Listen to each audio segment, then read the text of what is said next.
La ligne Lausanne-Brigue, ou aussi ligne du Simplon, est un tracé ferroviaire reliant la ville de Lausanne dans le canton de Vaud et celle de Brigue dans le canton du Valais. Depuis la capitale vaudoise, le rail longe la rive nord-est du lac Léman, puis traverse le Chablais et remonte la vallée du Rhône. Construite en plusieurs sections à partir de 1858, les deux extrémités sont reliées en 1906.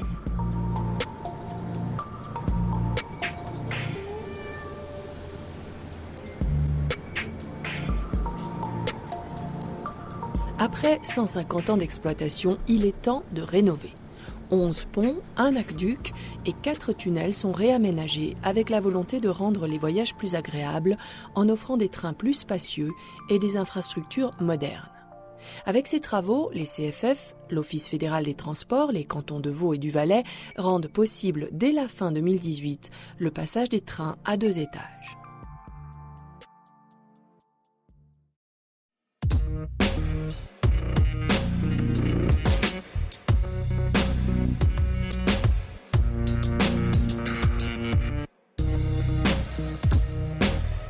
Tous ces travaux ont été un défi logistique. Déjà un défi de planification, puisqu'elle se planifie des années à l'avance, ou au minimum des mois à l'avance, pour savoir déjà comment effectuer le trafic ferroviaire pendant les travaux par exemple, comment réserver les machines pour les travaux. Donc c'est vraiment des choses qui se planifient très très longtemps à l'avance. Et puis ensuite pour les opérations coup de poing, donc lorsqu'on interrompt le trafic pendant un week-end ou un jour, là chaque seconde compte. Donc il n'y a vraiment pas droit à l'erreur. Il faut pouvoir rétablir la ligne pour le lundi matin quand le trafic des pendulaires reprend. Et pour ça, justement, les ingénieurs prévoient par exemple le doublement de certaines machines, si par exemple il y a une panne, le doublement des vérins pour pousser les ponts à leur emplacement définitif. Donc tout ça, c'est vraiment des défis qui font que le travail doit être fait vraiment de manière très efficace et puis très, très pointilleuse aussi. Depuis 5 ans, les ouvriers et ingénieurs accomplissent de véritables exploits d'ingénierie pour gérer les 130 chantiers et adapter les 200 km de lignes ferroviaires. Pour la réalisation de ces projets, tout le savoir-faire des spécialistes est déployé avec le souci permanent de réaliser une grande partie des travaux sans interruption du trafic. Là où le stress augmente en tant que chef de projet, c'est quand on a des opérations coup de poing. C'est-à-dire que là, on n'a pas le droit à l'erreur, c'est des travaux de nuit, de week-end, et puis chaque heure est comptée. Donc ça demande beaucoup de planification et on doit être sûr que le jour J, tout soit prêt et puis que le matin, que le voyageur qui va prendre son train, que la ligne soit ouverte.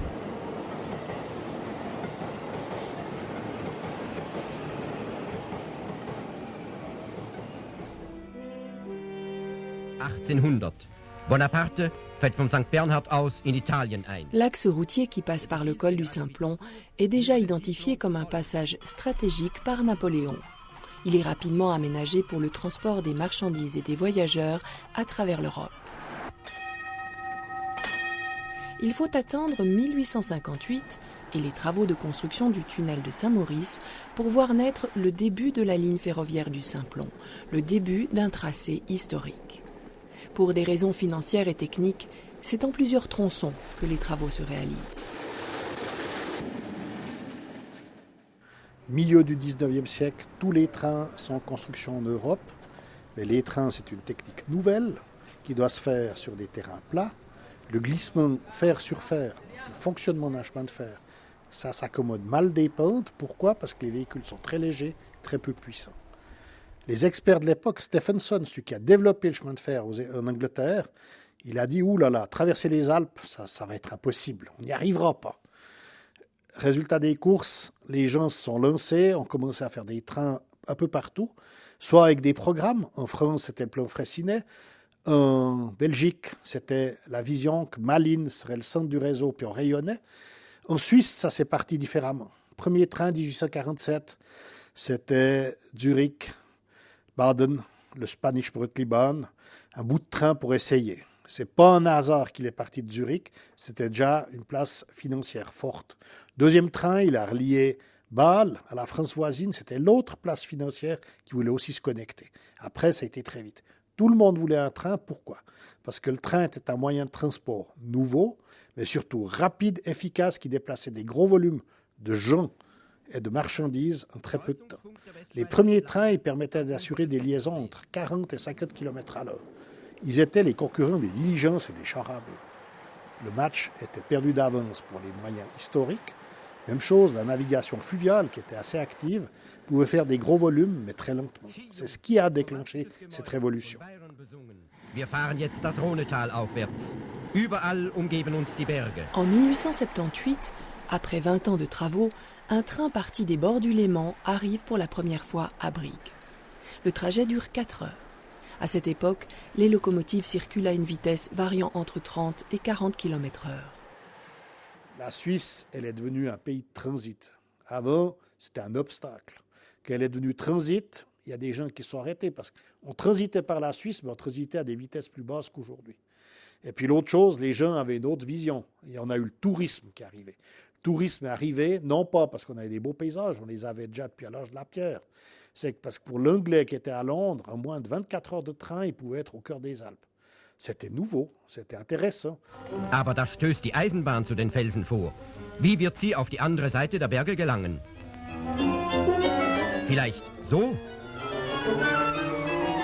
Oder mit einer über das Gestein gelegten Leiter? En 1895, la Suisse et l'Italie ratifient un protocole pour construire et exploiter, à travers le massif montagneux, une ligne ferroviaire entre Brigue et Domodossola. L'aventure du tunnel du Simplon est lancée. Les travaux de percement débutent. L'objectif est de construire 2 tubes à voie unique longs de 17 km. La lutte contre la montagne s'avère difficile et le tunnel est percé 7 ans plus tard. Le 1er juin 1906, le tunnel du Simplon est inauguré. C'est alors le plus long du monde. Le mythique Orient Express transite désormais par Brigue. Le convoi relie Paris, Lausanne, Venise et Istanbul. Des 4 coins de l'Europe, les touristes se trouvent désormais à quelques heures du cœur des Alpes et de grands wagons-lits, des voitures couchettes, composent ces grands trains internationaux. Alors cette ligne était la ligne la plus directe entre l'Italie du Nord et Paris. On n'avait pas de ligne à grande vitesse, donc c'était le trajet le plus court qui, à vitesse équivalente, permettait de faire le moins de temps. L'Orient Express, ce n'est pas par hasard qu'il est passé dans la plaine du Rhône. Il est passé parce que c'était le chemin le plus court et qui répondait à une demande. Au niveau de l'économie, puisqu'il n'y avait pas encore d'aviation, c'était le monde des affaires se déplaçait en train et les affaires se faisaient aussi dans le train. Et puis l'autre chose, c'était les marchandises. Le rail était bien plus rapide que le bateau pour ramener des marchandises à valeur ajoutée. Alors c'est des choses qui aujourd'hui paraissent naturelles, mais les oranges, les citrons, les dattes, les choses comme ça, elles étaient livrées depuis le Moyen-Orient par le rail chez nous. À cette époque-là, les ambitions des puissances coloniales, que ce soit la France, l'Allemagne ou l'Angleterre, étaient de développer aussi des réseaux ferrés qui allaient le plus loin possible. On pouvait aller en train depuis l'Europe jusqu'à Alexandrie.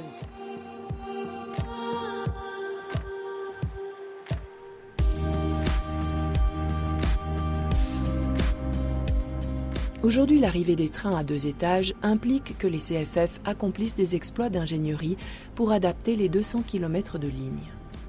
Le but de ces travaux, c'était de faire passer des trains à 2 étages, de Lausanne jusqu'à Brigue, sur ce qu'on appelle la ligne du Valais. Donc pour passer des trains à 2 étages, on a un gabarit qui est plus important que des trains à simple étage. Donc on a dû reprendre pas mal d'ouvrages d'art, notamment des ponts, des passages supérieurs essentiellement, des tunnels. Ça, c'était les plus gros travaux. Aujourd'hui, on privilégie des solutions en béton armé, par exemple, parce que c'est plus durable et ça demande moins d'entretien après au niveau des voies. Et puis, on va aussi choisir des solutions qui sont mises en place de manière rapide. On utilise beaucoup le béton préfabriqué ou alors le métal en tant que coffrage rempli de béton après pour la durabilité. Donc aujourd'hui, on ne construit plus des voûtes en maçonnerie comme on l'a fait à la construction de la ligne. C'est techniquement, on saurait faire, mais c'est techniquement plus possible à cause du contexte environnemental. Automatisation des tronçons Lausanne-Villeneuve et Martinissière. Construction à Massonger d'un pont long de 125 mètres enjambant le Rhône. Agrandissement des tunnels de Burier, de la Raspille et de Saint-Maurice. Construction du nouveau tunnel de Gobet à Sierre. Voilà, pour ne citer que quelques-uns, des 130 chantiers réalisés jusqu'à la fin 2018. On a des milliers de personnes qui sont transportées sur cette ligne chaque jour. Entre Martigny et Sion, c'est à peu près 15 000 personnes. Et puis ce chiffre augmente petit à petit au fur et à mesure qu'on se rapproche de Lausanne pour atteindre à peu près 40 000 personnes transportées chaque jour entre Vevey et Lausanne. C'est pour ça qu'on ne peut pas chaque fois interrompre la ligne dès qu'on réalise des travaux. On ne le fait que lorsque c'est vraiment absolument nécessaire et qu'il n'y a pas d'autre solution possible. Au fil de l'avancée des chantiers, les verrous sautent les uns après les autres. Si la majorité des travaux s'effectuent alors que les trains circulent, certaines opérations, comme ici à Ried et Chamoson, nécessitent l'interruption du trafic ferroviaire.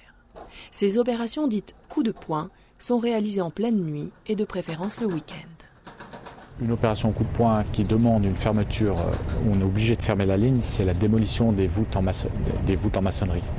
Ces fameuses voûtes qui datent de la construction de la ligne, là, il n'y a pas d'autre technique que de faire tomber la voûte sur les voies et puis de les évacuer avec des grosses pelles. Donc pour faire ce travail-là, en général, on met 12 heures de temps où il n'y a plus de train qui circule. Et dans ces 12 heures de temps, on doit démonter la ligne de contact, mettre en place des protections sur les voies et taper sur le pont pour faire tomber les cailloux par terre et les enlever. Réaliser les travaux en maintenant l'exploitation des trains nécessite beaucoup de préparation et d'anticipation des problèmes. Les solutions techniques permettent une construction rapide, à l'abri du trafic, en maintenant un degré de sécurité maximal.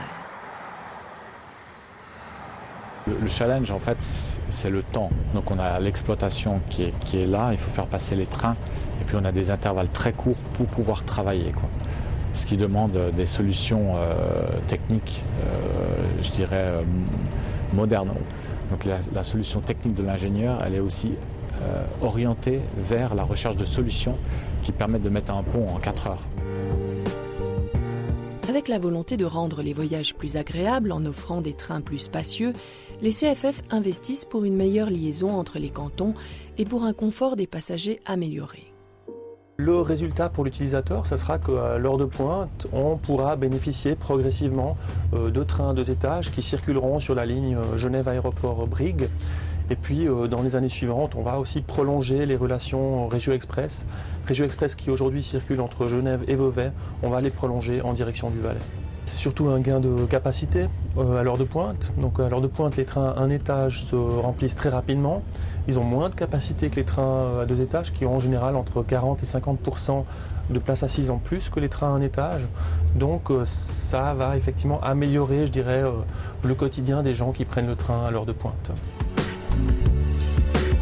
Concernant l'arrivée des trains à 2 étages entre Lausanne et Brigue, les CFF pensent tenir l'échéance fixée en décembre 2018. Le tunnel de Burier, dans le canton de Vaud, constitue le dernier obstacle au passage des rames duplex. Cet ouvrage est l'unique tube encore non conforme. Au total, pour les 5 ans de travaux, les investissements engagés par les CFF représentent en globalité 500 millions de francs.